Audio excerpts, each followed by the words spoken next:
Hey guys, welcome back. As you can see, I'm pretty dirty, so I've already been out here working. I thought I need to film this real quick. Today we're getting the fast truck intake ready to go on my '04 Silverado, and I've decided I definitely want to keep my factory fuel rails. I keep my factory connections, things like that. To do this, you're going to need this kit. Did you guys see that real quick?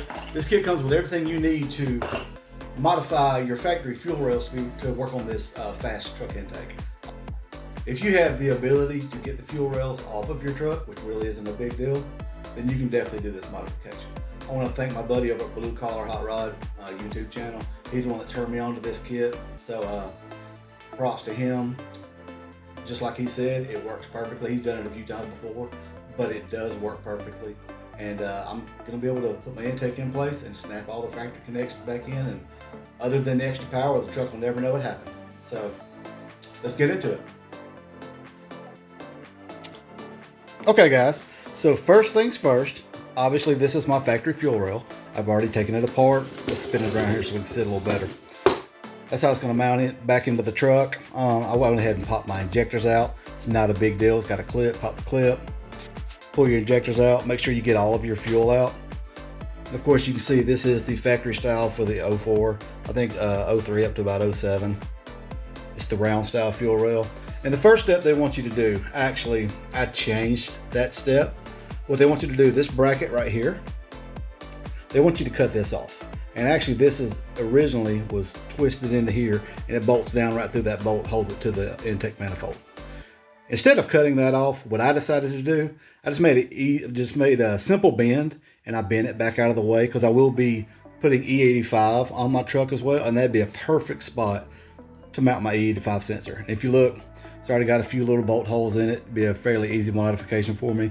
And I will paint this because, spend all that money on the intake. Want this all to look nice. So that's step one, really. You get everything apart. And the first thing they're going to tell you is to deal with this bracket. You can cut it off if you want. It's what they recommend. Like I said, I bent mine. I'm going to reuse it. Okay, so for step two, you're going to need this little template and nut and bolt that comes with your kit. That's so you can make your cuts and adjustments so the fuel rail fits down snugly and perfectly right over the top of the new intake.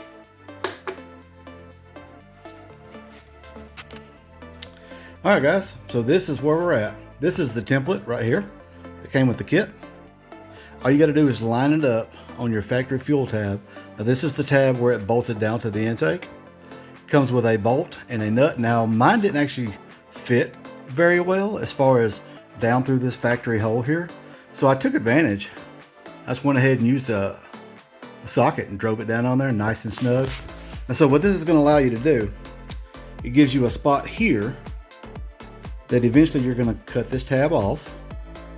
And it gives you some little lines so you can mark it. I'm using the permanent marker.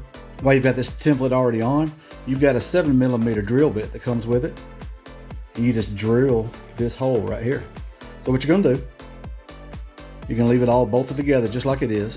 Drill this hole. Then take your template back off and you're going to cut this tab off. Now they say do it with a hacksaw. Plastic's fairly thin, so you could probably do it with shears, sawzall, whatever you decide you want to use. We'll find out here in a minute. All right, so after you use the template, this is what you're left with. You'll see that was your original mounting hole.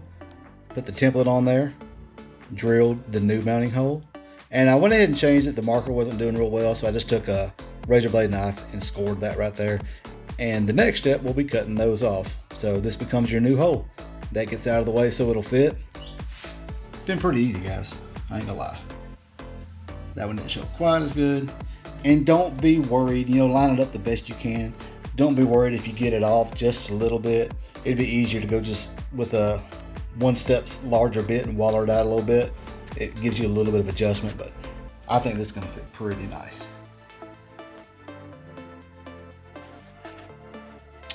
All right, so here we are, guys. Got the tabs cut off.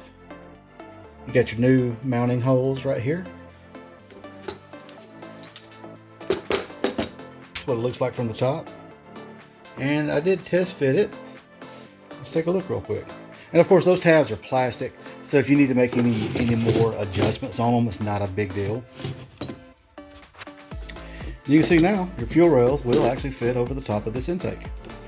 Before we grind it down, and you can see it's the cuts aren't perfect. So if you need to go back with a grinder and angle it just a little bit, it's just plastic. It's easy to do. I actually just lop these off with a Sawzall real quick.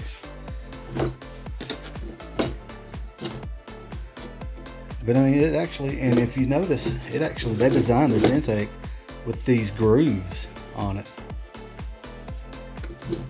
Take a look at that. Snaps right down into the grooves. So there was some thought process went into this, and it still leaves you plenty of room to get your vacuum line on right here. Or cap that off and go from underneath. All right, so that's this step. Got a bit. I'm liking the way it's shaping up.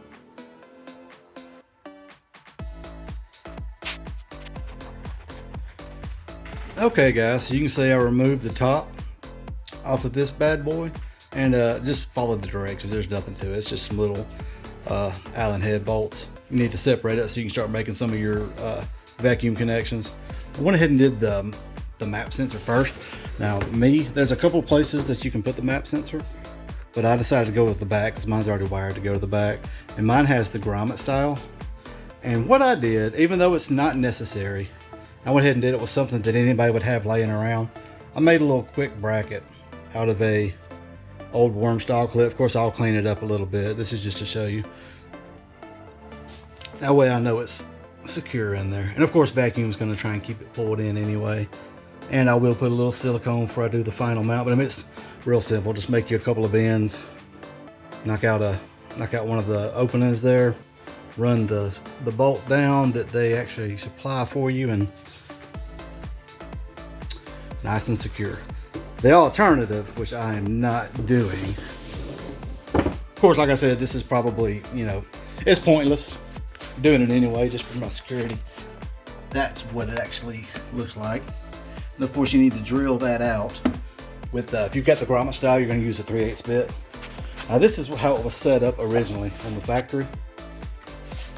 Map sensor went down in there and sat down in these little clips to help keep it pulled down. But what I did should work. I mean, there's not going to be any pressure on it anyway. Now, if you're boosted, you may have to come up with something else. But for what I'm doing, that should work just fine. I'll clean it up, throw a little paint on it. Nobody will ever know it's there. Okay, guys, I wanted to show you something that's going on with this mock-up. That's your new mounting hole right there that you drilled. There's a little excess material right there, and you're gonna have to get that little bit out of there, otherwise your bracket won't quite sit in there right. Bracket actually goes like that. It won't sit in there just right. So you have to remove that little bit of material.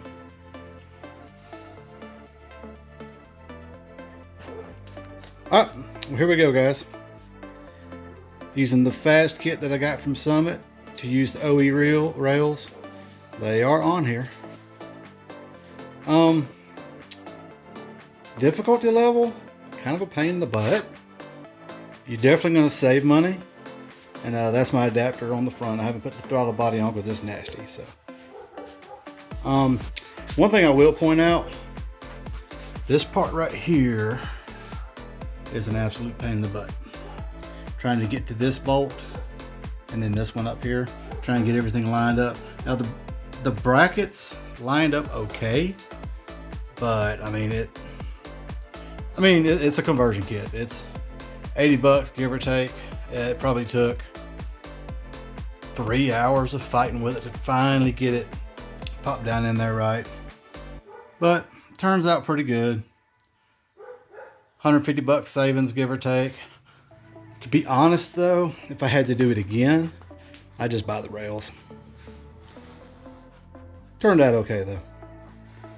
But if you follow the directions in the kit, and once again,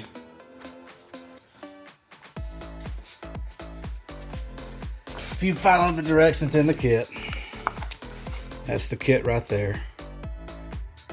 Focus on it.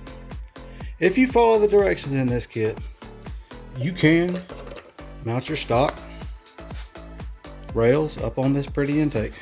And I did do a few things back here in the back. I had a couple of nipples that were broke off. I guess, I mean, I got it used. Well, not used, but anyway. And I made this little bracket for my map sensor. I didn't like it just dangling around. So I had to seal up a few things. But overall, there it is. It's ready to go. Throw the throttle body on it. There it is. Doesn't look bad.